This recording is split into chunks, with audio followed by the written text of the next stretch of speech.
Hi, Ma'am, mahalang ating topic ngayon na tinatanong ni Toy Vlog.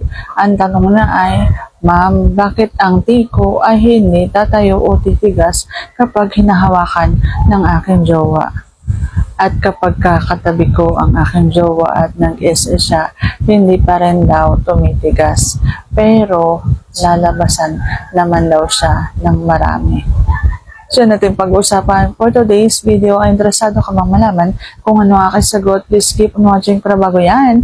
Kung bago ka pa lang sa aking channel, please consider to like this video and subscribe my channel.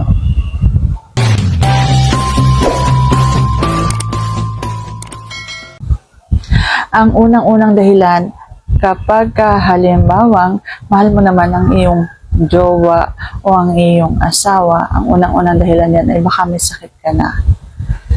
Baka sobra ka na sa paninigarilyo, pag-inom ng alak, yung mga ganyan. Kaya mga ganyan ay nakakapekto sa inyong pagkalalaki. Kaya dapat po tinitigilan na ninyo yan. Okay?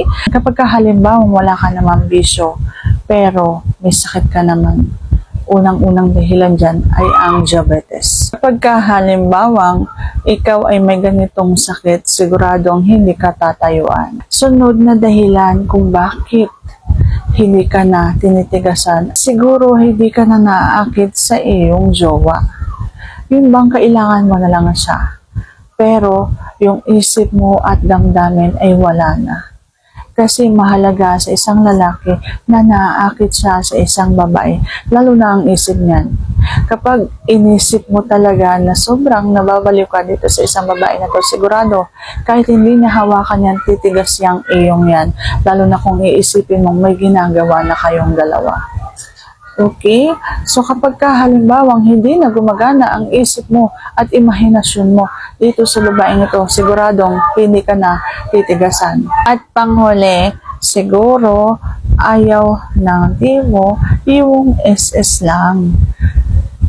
Gusto niya yung tuloy ipapasok mo doon sa loob ng bulaklak.